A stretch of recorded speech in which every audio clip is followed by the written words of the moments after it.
La política se ha transformado en emoción, es decir, para lo bueno y para lo malo. Es decir, cuando te decía lo del humor, te lo decía porque creo que el humor es un sentimiento que ayuda a contrarrestar estos discursos del odio que hemos visto en los últimos años. Es decir, el odio es un motor de cambio social y de cambio económico. Es decir, hay mucha gente que con la polarización se está lucrando. Las propias plataformas digitales o redes sociales necesitan el odio para polarizar contenido. Si tú me preguntas por qué Elon Musk está entrando tanto en la política, te diría por dos factores, y no perdamos el norte. Hay un factor ideológico claro, es decir, él en los últimos años se ha radicalizado, se entiende que es un libertario y que por tanto va a una línea más ultraconservadora, pero también hay una frase, show me the money, y tiene unos intereses con la administración que quiere reforzar,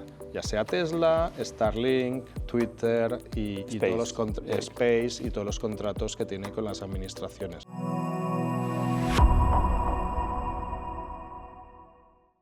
Queda muy poco para las elecciones americanas, las elecciones de Estados Unidos, que se celebran el próximo martes 5 de noviembre. Y tenemos aquí a un experto en comunicación, que además es director de estrategia digital de la UOC, ha trabajado durante 5 años como director de estrategia y comunicación de Grupo Lavinia. Miquel Pellicer, bienvenido. Muchas gracias por invitarme. Y también eres autor del libro La comunicación en la era Trump. Así es. Perfecto para comentar. Así un poco es. Ya llevo tiempo analizando elecciones. ¿La IA está afectando? ¿Tendrá una incidencia en el resultado electoral?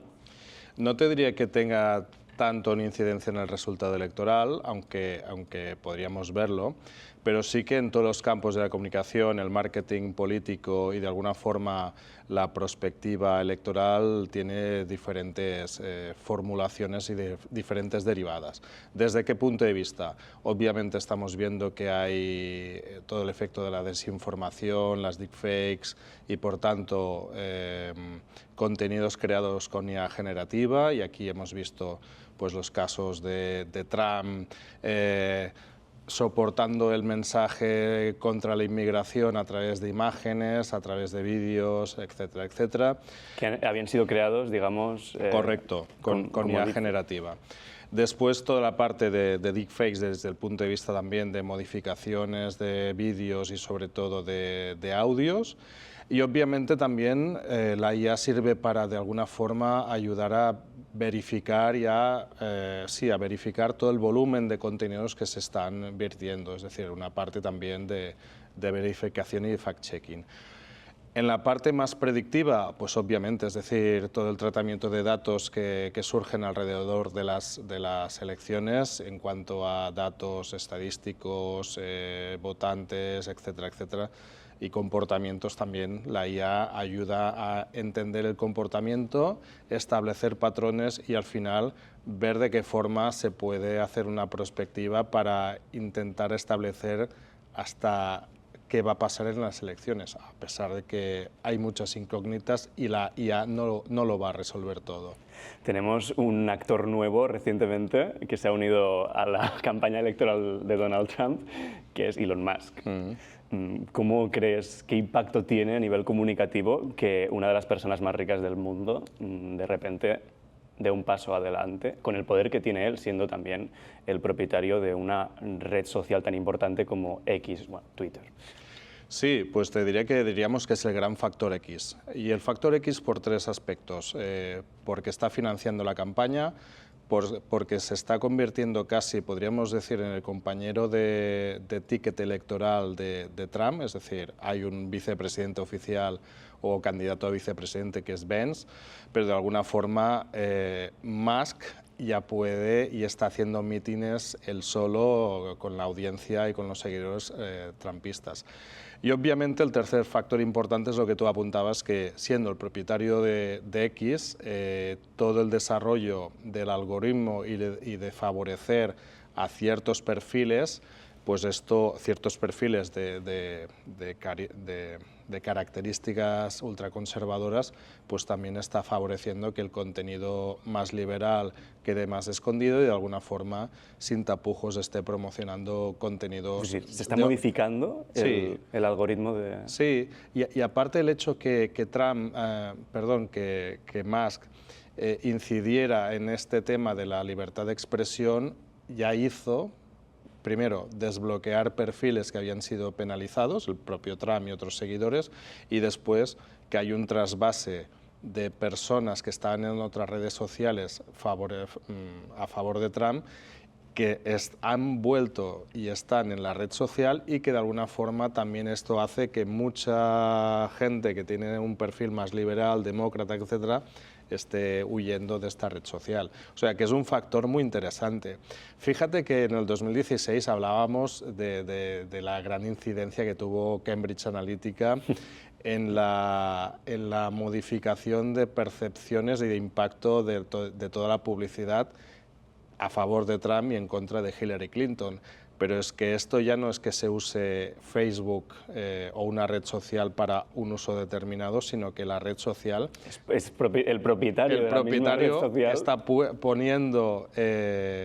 poniendo la herramienta, la plataforma, al servicio de uno de los candidatos. Me parece un tema bastante alarmante. No, y también este contrapunto que de repente Trump acusa a los medios tradicionales, bueno, que lo lleva haciendo ya desde hace mucho tiempo, ¿no?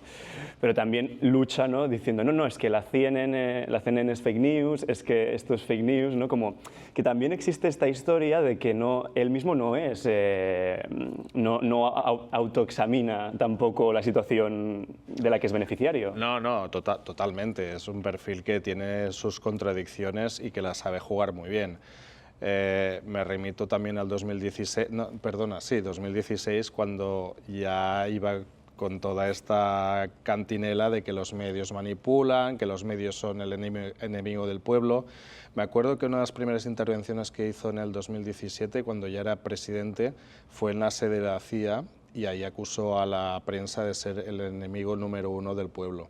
Entonces, de aquí, desde el 2016 hasta ahora, todo este discurso se mantiene, se propaga y tiene unas afectaciones, y principalmente las afectaciones es que hay mucha parte de gente de Estados Unidos, y yo diré que del mundo, que obviamente sienten el desprestigio de los medios y se informan por otras vías. El Pew Research Center hace poco lanzó unas estadísticas, una encuesta, y explicaban que mucha gente ya no se informa por los medios tradicionales, sino que se informan a través directamente de las redes sociales y a través de personas que no son periodistas. Aquí el gran ámbito de los influenciadores mediáticos, pues youtubers, streamers, podcasters. Podríamos decir que Elon Musk es uno de ellos, o sea, que formaría parte de esta... Correcto. Esta maraña de personas que se benefician del algoritmo, entre comillas. Correcto. Y al final, si tú me preguntas por qué Elon Musk está entrando tanto en la política, te diría por dos factores, y no perdamos el norte. Hay un factor ideológico claro, es decir, él en los últimos años se ha radicalizado, se entiende que es un libertario y que por tanto va a una línea más ultraconservadora. Pero también hay una frase, show me the money. Él tiene unos intereses con la administración que quiere reforzar, ya sea Tesla, Starlink, Twitter y Space y todos los contratos que tiene con las administraciones. Aquí muchas veces la gran economista Mariana Mazzucato dice que en el tema de las startups muchas veces tenemos este mito de que las startups se construyen en los parkings o en los... en los garajes. En los garajes, perdona. En los garajes, y que tienen que ver simplemente con el emprendimiento de la gente. Con tener una buena idea. Correcto.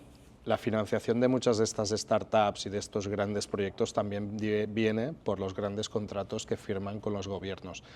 Y en el caso de las empresas de Elon Musk también tiene que ver con esto. Es decir, siendo ultraliberales se benefician del Estado. Claro, un tema espinoso últimamente que ha generado mucho debate legal también ha sido del Comité de Acción Política, que está sorteando cada día $1 millón entre todas las personas de los estados ahí que están en liza, Sí, que podrían los swing states. los swing states, que podrían decidir el resultado electoral o decantarlo.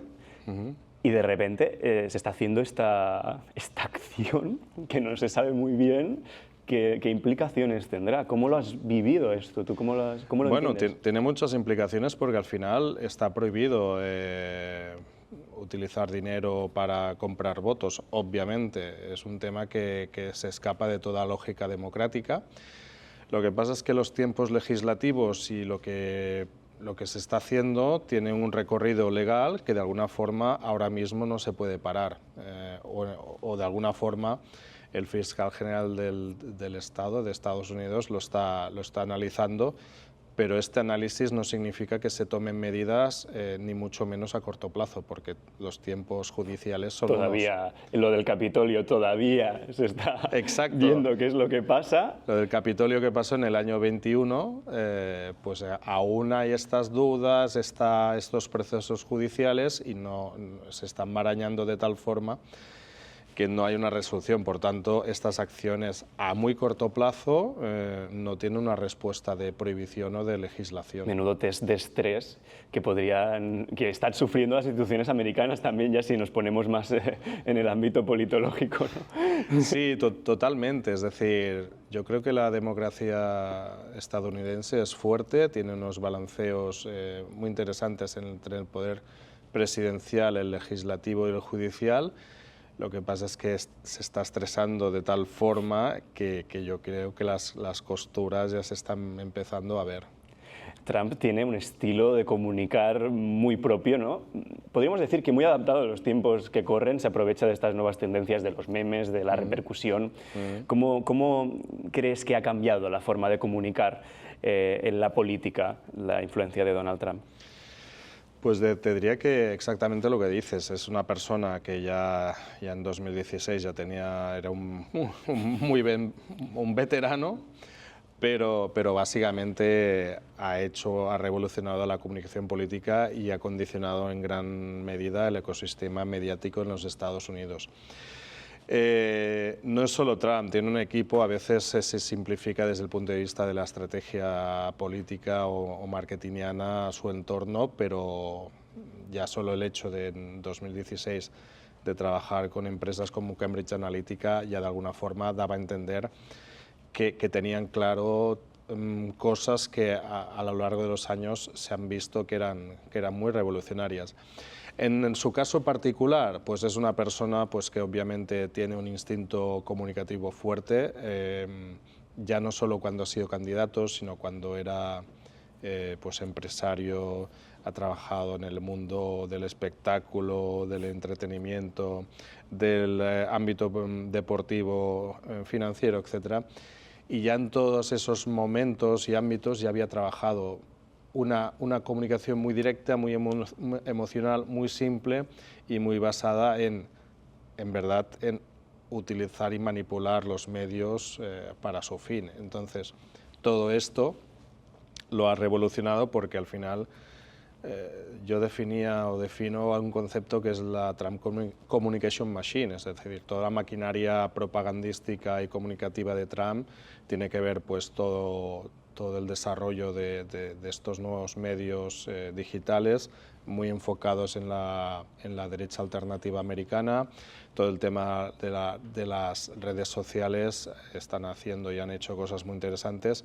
Obviamente, en la parte de medios también han tenido un gran apoyo en los últimos años por parte de medios como Newsmax y en un primer momento con Fox News, donde ahí teníamos a un viejo zorro como era Roger Ailes, que era asesor de Nixon, de Reagan y que de alguna forma fue el gran avalador político y constructor de la figura de Trump a nivel político. Y después, obviamente, con todo este ámbito que me parece alucinante, que es la parte más de esta construcción de la comunidad, del trumpismo, trumpismo que se mezcla con el movimiento QAnon, con los movimientos ultraderechistas. No, y también que es muy performativo, ¿no? Hace unos días le veíamos actuar durante 20 minutos en un McDonald's, ahí con todo muy bien preparadito, ¿no? Sí, sí, es decir, sabe incidir. Y por ejemplo, lo que te diría en estas elecciones es que todo el ámbito digital, las redes sociales ya no son un ámbito solamente de apoyo a una candidatura, a una campaña, sino que son la campaña y son el mensaje. ¿Desde qué punto de vista? Esta acción que citas del McDonald's, de los 15 minutos de Trump... Los 15 minutos de trabajo de Trump. Sí. Han provocado que en las redes sociales, por ejemplo en TikTok, todos los vídeos relacionados con esta acción que podríamos decir de stream marketing, los han visualizado han sido vistos más de 300.000 veces, ¿vale? Es una cosa muy bestia.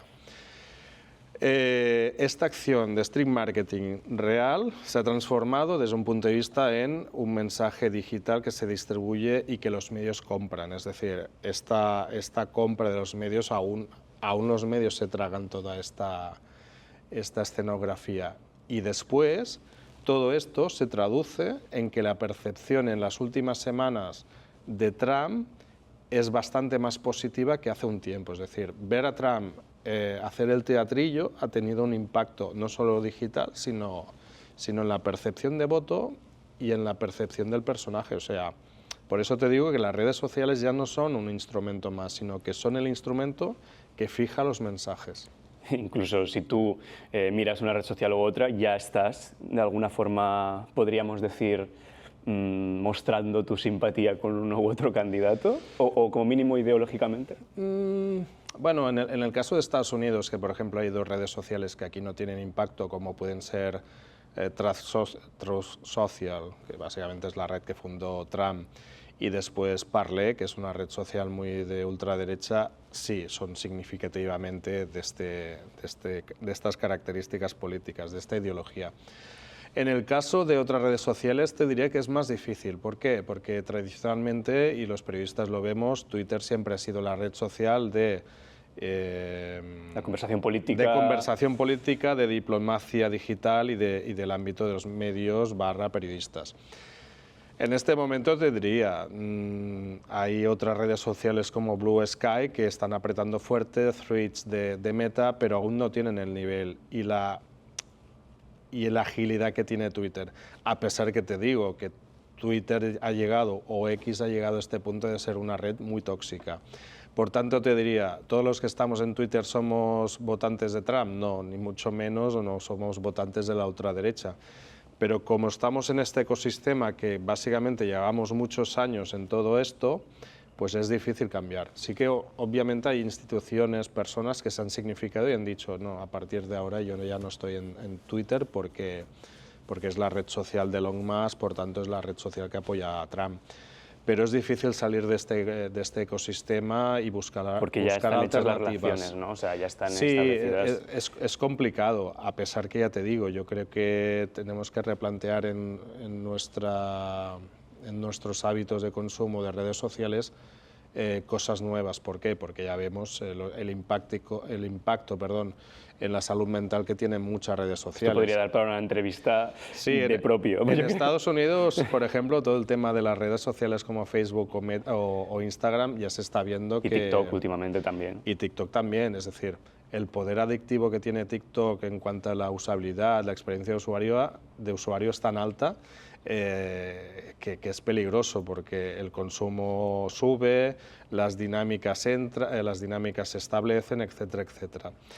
En caso particular de TikTok, tengo que decirte que hay una contradicción. En Estados Unidos, el gobierno federal ha aprobado una ley para intentar limitar esta red social en Estados Unidos por sus vinculaciones con el gobierno chino y, por tanto, el temor a que sea de alguna forma algo que sea un enemigo externo, ¿vale? Pero es que en campaña electoral Kamala Harris y Donald Trump lo están usando muchísimo con grandes resultados. Y después porque la población, lo que te decía antes, hay personas que ya se informan solamente a través de TikTok y a través de estos influenciadores. Qué fuerte. Kamala Harris, la primera vez que la nombramos, llevamos más de la mitad de la entrevista, está ocurriendo lo mismo en la conversación americana. Es decir, Kamala Harris, por todos estos desvaríos de performance que hace Trump, está quedando en segunda o tercera o cuarta posición.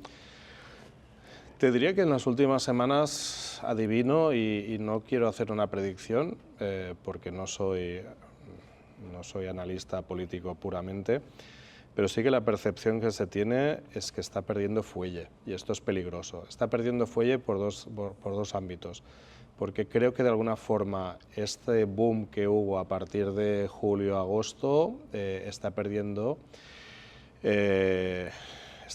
gasolina desde el punto de vista que está perdiéndose en debates que, por ejemplo, Hillary ya se había equivocado. Es decir, la política americana se puede ver desde muchos puntos de vista. Nosotros la vivimos desde el punto de vista europeo y, por tanto, de preocupaciones muy diferentes a cómo lo viven los norteamericanos.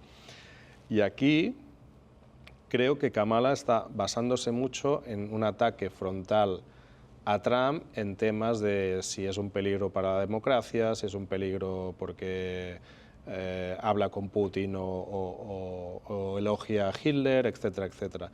El votante americano, esto, entre comillas, le importa poco. El votante americano lo que le importa es la economía, su salud económica o financiera y, de alguna forma, que Estados Unidos sea fuerte o siga siendo fuerte en un entorno que se percibe que países como China, por ejemplo, pueden llegar a ser el número 1 mundial en las próximas, no te diría en las próximas décadas, sino en los próximos años.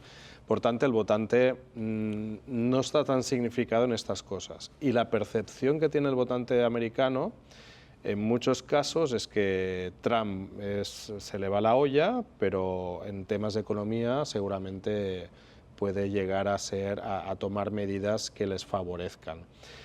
Y ahí es donde te digo que Kamala Harris, que creo que tiene una buena predisposición y puede ser una buena presidenta, primero tiene delante que ganar unas elecciones contra una persona que es un animal político y un animal mediático. Entonces, ahí no podemos mezclar el deseo de qué queremos que pase con el análisis de ver de qué forma esto se puede trabajar.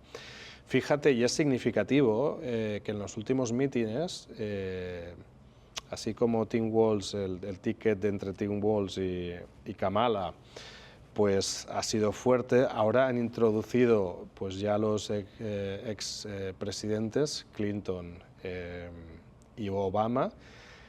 Y estos días Obama, diríamos que está haciendo, entre comillas, de casi del líder del Partido Demócrata. Un poco como ocurrió con Zapatero, que salió al rescate aquí en España, sin querer. Sí, lo que pasa es que son cosas diferentes, pero para mí parece muy significativo y, de alguna forma, es algo que, lo que te decía antes, ¿no? La acción esta del McDonald's es un poco bizarra, pero tiene sus efectos. Y el hecho que Obama esté en campaña de una forma tan fuerte no me parece un buen indicador. Y Kamala, hemos hablado de TikTok un poco de pasada, ¿en qué redes sociales tiene más presencia? ¿Cuál es su estrategia comunicativa? ¿Tira más por los podcasts, por contenido alternativo? ¿Cómo le está yendo a ella? Mira, el tema de los podcasts, por ejemplo, es un tema que ambos candidatos están utilizando muchísimo. ¿Por qué? Porque de alguna forma la mayoría de los podcasts no solo son podcasters o streamers, sino que son influencers y, por tanto, ayudan a amplificar mucho más el mensaje. En el caso de Kamala, creo que tiene un gran... Es decir, es una figura que a nivel de marketing político me parece muy interesante. Se está basando en redes sociales que pueden ser muy en la línea de Trump, ¿no? Podríamos decir Twitter, sobre todo, en Instagram, en TikTok muchísimo, en Twitch y en otras redes. Diríamos que no tiene tanto una cobertura de trabajar en otras redes sociales, sino que de alguna forma utiliza un lenguaje diferente. Liga muchísimo en esta parte más de marketing, que también ambos candidatos se apalancan en unos mensajes, es decir, persona fresca, persona más joven, persona con experiencia, persona que no le tiene miedo a enfrentarse a una persona como autoritaria como Trump, porque siendo fiscal creo que del estado de California pues ya había trabajado. Ella misma lo decía, decir, no me preocupan, no tengo miedo de estos hombres fuertes, ¿no? Y te diré que también, en lo que te decía antes, yo creo que no es tanto buscar algo diferente, sino basarse en algo que en el principio de la campaña, esta campaña express de Kamala, ha usado muchísimo, de esta frescura, esta juventud, este posicionamiento. Yo creo que tiene que seguir trabajando su mensaje propio y sus contenidos propios. Alrededor, así como hablábamos de todo este ejército trumpista, hay muchos, podríamos decir, productores de contenidos, ¿vale? Influencers. En el caso de Kamala también, es decir, en la convención demócrata en Chicago ya se vio como un conglomerado de más de 200 creadores de contenidos, que era Creators for Kamala, que tenían una gran presencia en la convención. Se está siguiendo trabajando en esto desde un punto de vista de potenciar todos estos mensajes más frescos de esta candidata, hasta en la parte de sacar más punta pues a su pasado, o sacar más punta a esta, entre comillas, gestión que ha hecho durante los últimos años, que en verdad a nivel de vicepresidenta ha sido un perfil muy bajo, ¿vale? También porque, según algunos analistas, el perfil del vicepresidente en muchos casos es muy testimonial, por tanto le ha costado. Pero creo que de alguna forma, fíjate que en las últimas apariciones del presidente Biden con las jornadas de emergencia, sobre briefings informativos que se hacían sobre la situación de crisis como el del huracán Milton o el Helen, ella ya estaba muy presente, por tanto están aprovechando la visión o la ventana de la Casa Blanca o el poder de la Casa Blanca también para posicionarla no solo desde el punto de vista de ser la vicepresidenta, sino ser ya candidata demócrata. Te quería preguntar, en los últimos años, con las redes sociales también, quizá Trump también ha contribuido un poco a ello, ¿se ha ido simplificando los mensajes de forma quizá excesiva? Es decir, falta ese punto de conversación, de contraste de ideas, no sé, quizá porque estamos lejos y no nos llega tanto aquí a España, y nos llega lo del McDonald's, pero no nos llegan otro tipo de mensajes más. Pero a mí me da esa sensación. Totalmente. Podríamos decir, ¿no?, que hablamos de polarización política, y podríamos decir, pero ¿por qué se produce la polarización política aquí, en Estados Unidos y donde sea?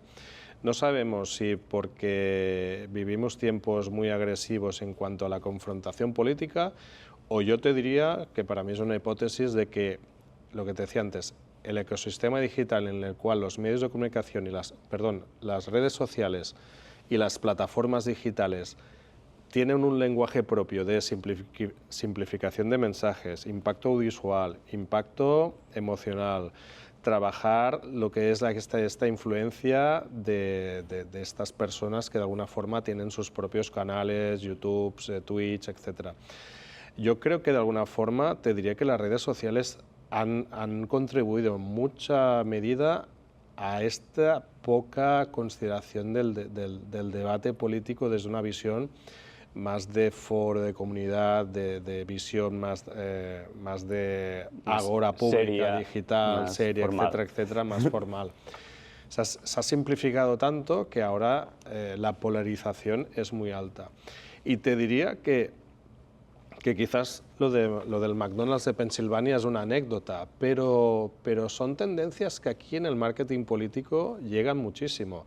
Fíjate los juegos estos de este impacto visual, o de los memes. En las últimas elecciones se jugó muchísimo con el concepto de perro Sánchez y que el propio Partido Socialista supo transformar, se apropió medallas, chapas, camisetas, etc.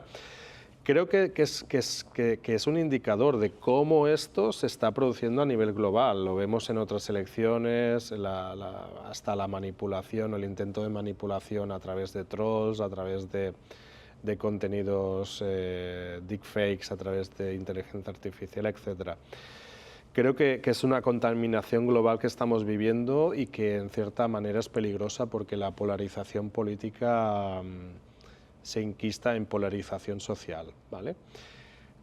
Contra todo esto, yo creo que un antídoto es promover espacios de debate digital, promover una educación de sentido crítico, y te diría que un gran momento, un gran ámbito que la política tiene que explotar es el ámbito del humor. Es decir, antes te destacaba, ¿no?, la campaña de Kamala Harris. Creo que Kamala se está, entre comillas, se está empobreciendo su mensaje porque está de alguna forma confrontando a Trump. Yo creo que tiene que tener mensaje propio. Y Kamala al final, o al principio, jugó muchísimo esta baza del humor, de estos memes, hasta en los debates políticos, ¿no? Es decir, jugó con la baza del humor, de los memes sobre sus caras, cuando Trump decía que los haitianos se comían a las mascotas. Es decir, son momentos que de alguna forma hasta pueden parecer ridículos, ¿no? Y yo creo que buscar esta parte de humor, es decir, también puede descalificar un poco el mensaje. Correcto. Es decir, apropiarte esto transformándolo en cosas que caricaturizan a la otra persona, al otro candidato, también me parecen inteligentes. Y es la vía por donde creo que podría mejorar esta percepción. Estamos que a 2 semanas vista o menos, y la situación está muy complicada. Es decir, serán unas elecciones muy reñidas. Te iba a decir, lo último 50-50. Las casas de análisis no se mojan más. La IA, has comentado al principio, de momento no nos puede aventurar lo que ocurrirá el martes. Sí, lo que pasa es que ahí, ojo, porque las elecciones americanas no se pueden analizar desde el punto de vista, sabes que al final una cosa es el voto popular, es decir, ahí pues el voto global, y la otra cosa es el análisis que se tiene que hacer en los swing states, ¿vale? Pensilvania, Arizona, Nevada, otros territorios, Carolina del Norte, Georgia. Es decir, tú puedes tener unas cifras muy buenas en cuanto a voto popular, pero si te fallan esos estados... Si te fallan esos estados, mal que a veces va de pocos votos. Correcto. Es decir, en las elecciones entre Bush, hijo, y Al Gore, decidió en ese caso, ¿cómo se llama esto?, Florida. En este caso, Florida en los últimos años se ha visto que ya no es un swing state, sino es un estado rojo, un estado republicano.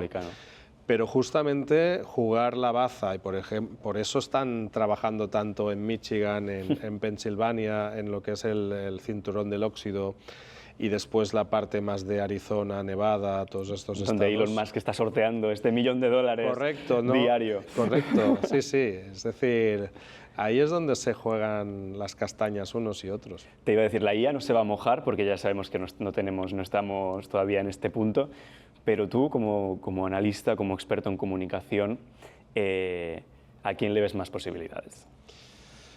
No me gusta jugar a adivinos, pero te digo que hay una tendencia en las últimas semanas que veo peligro para que Harris gane las elecciones.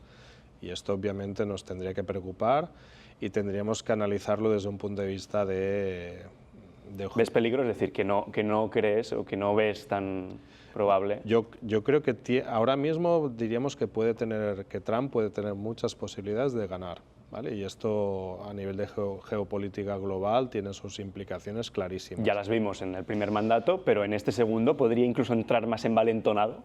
Totalmente. Porque ha tenido 4 años para calentarse, o sea, puede venir fuerte. Totalmente. Gane o pierda las elecciones, tiene una hoja de ruta. Los think tanks ultraconservadores lo basan desde el punto de vista de lo que se llama el proyecto 2025. La Heritage Foundation, que es el principal think tank del Partido Republicano y de la ideología ultraconservadora, ya tiene una hoja de ruta, y esta hoja de ruta en muchos casos puede ser peligrosa para las minorías y para los ciudadanos americanos. Dicho lo cual, ya te digo, creo que Trump y su entorno es muy listo para tejer pues, trampas a Harris, que tiene que saber sortear, ya te digo. Ya no solo la influencia o la manipulación de X y de Musk, sino de cómo están trabajando a nivel de estructura política o de marketing político en estos swing states. Y ahí, de alguna forma, creo que Harris tiene que hacer un sprint final para revertir sobre todo ciertas sensaciones, porque al final la política también se basa en datos y obviamente te decía, la IA no sé si se mojará o no, pero puedes establecer patrones y seguro que esto está muy claro. ¿Pero las emociones? ¿Ese factor más emocional? Totalmente, ¿mueve? es que la política se ha transformado en emoción, es decir, para lo bueno y para lo malo. Es decir, cuando te decía lo del humor, te lo decía porque creo que el humor es un sentimiento que ayuda a contrarrestar estos discursos del odio que hemos visto en los últimos años. Es decir, el odio es un motor de cambio social y de cambio económico. Es decir, hay mucha gente que con la polarización se está lucrando. Las propias plataformas digitales o redes sociales necesitan el odio para polarizar contenido. ¿Polarizar contenido qué significa? Más tiempo de visualización, más uso de las redes sociales y, en definitiva, de más dinero. Porque si tú vas ganando usuarios, lo que vas a ganar es presencia y vas a poder justificar ante los inversores pues, cifras de éxito. Miquel Pellicer, muchas gracias por estar en Paréntesis Media y te esperamos para luego comentar el resultado. A ver cómo va. Muchas gracias.